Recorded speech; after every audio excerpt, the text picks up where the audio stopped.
Airports can look epic in this game, especially if you take the time to build out the surrounding areas. Last episode, we successfully built an industrial zone with a big anchor industry bang in the middle. Now I don't want the whole area to look like one big industry zone. Development surrounding real airports are much varied. So today, I'll be building a commercial zone, complete with hotels, drive-thrus and shopping. But this isn't the only thing going on in the city.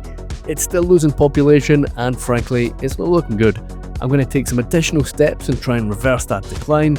I'm not sure if it's going to be enough though, and I think towards the end, I think I maybe discovered the main problem, and I don't know if I can fix it. But let's see what we can do.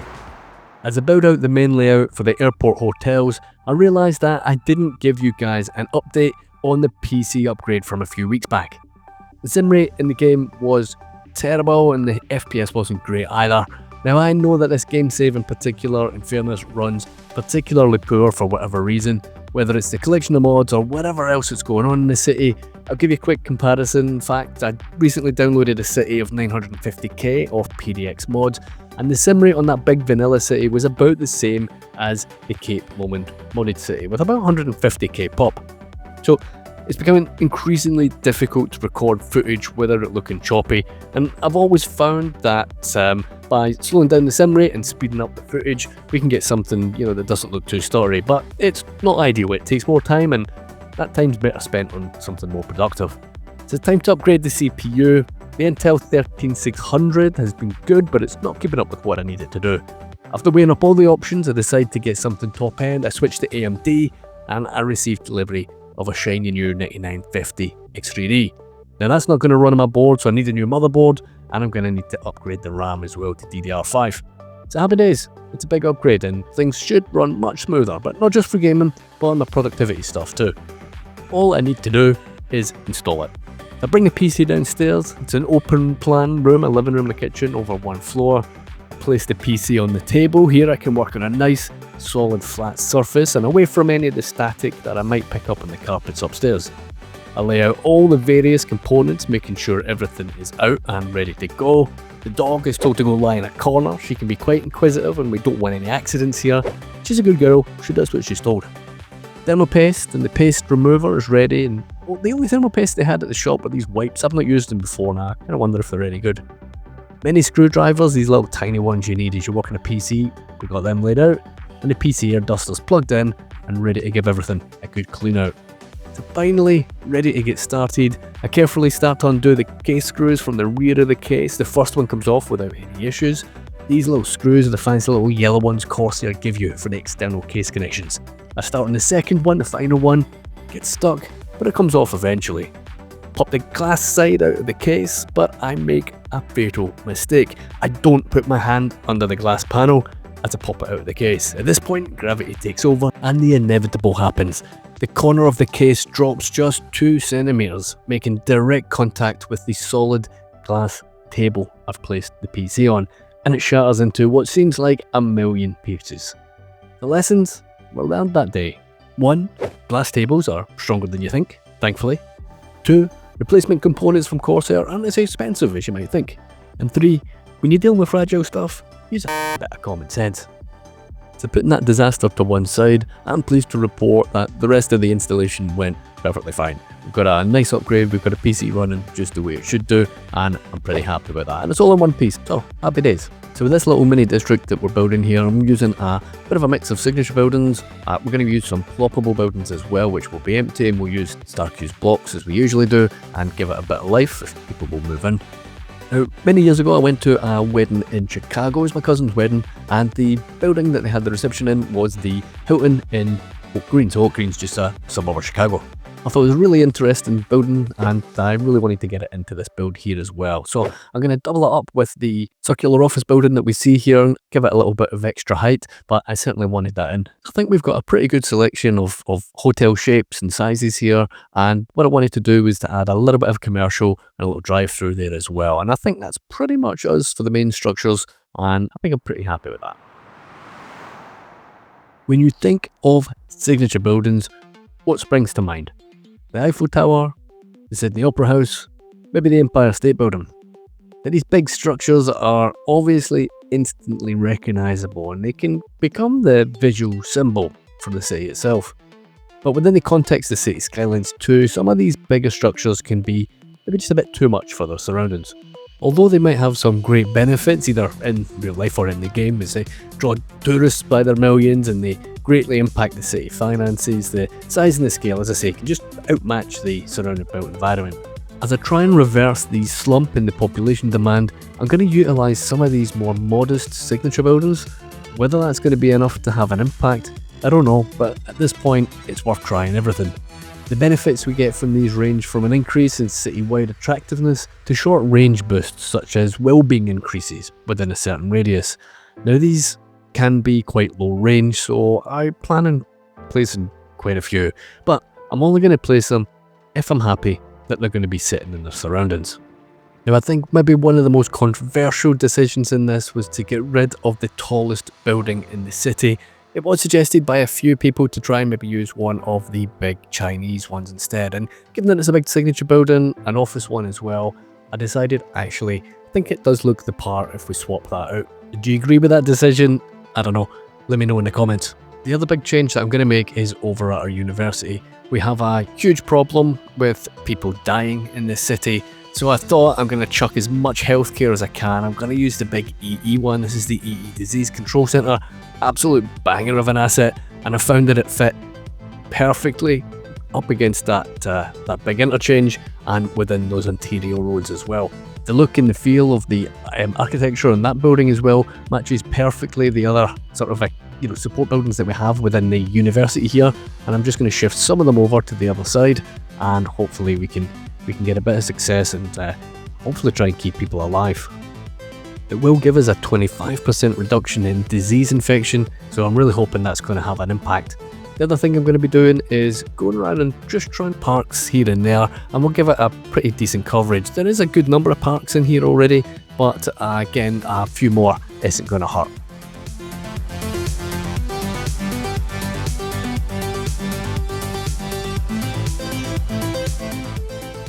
We can take a little look at some of the demand numbers through Influme, and we'll have a look at residential demand. You can see that is weak across the board. The thing that really indicates this when you've got no demand is the amount of empty properties that you have. Now we've seen in previous episodes that when those empty properties get filled, demand comes back, and empty properties alone based on previous data isn't enough to keep the demand forever low. If there's enough people want to move in, they do come back, they do fill them up, and demand will return. Now of course the only thing that stays strong really is industry demand, so it makes sense to try and fill that if we can while it's there. And I'll give you guys a little look at some of the workplaces and some of the employment data you can see as well. So most of the places are getting filled. Employment and workplaces at this point really aren't too much of a problem, but you might find that things will change as we have a look into the next episode. Now we have, of course, in previous episodes tried to cover pretty much every aspect that we can and try and improve different sort of various city services. One thing I had missed out was actually the park maintenance depot, and park maintenance depot, they'll go around to the parks and attractions and make sure that the maintenance number is kept high. That maintenance number helps the attractiveness, and obviously the attractiveness has an impact on tourists coming in, as well as land values and making the place be a desirable location to live. I did notice we had a few gaps in our mail service, so I've went and added plenty of mailboxes, a couple of little post office, and we should hopefully just make sure that we have a good solid covering. As you can see here, everything's looking pretty green, but a couple of post offices and a little bit extra capacity was required.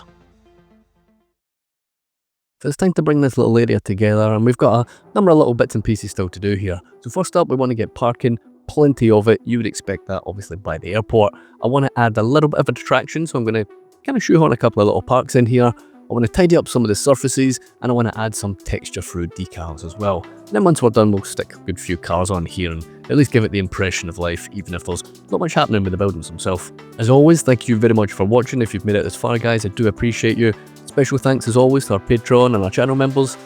Cheers, guys. And what I'm going to do is I'm just going to finish this one off with a little bit of a time lapse, and then we'll talk about this population decline at the end.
We have a bit of city naming to catch up with. I'm going to kick things off with the international airport. This is going to be named after Squirrep. Squirrep asked for the airport to be done in his name a long time ago. In fact, it was probably our first ever live stream, which was about 11 or 12 months ago. So I finally got around to the airport and hadn't forgotten, so this one is for you.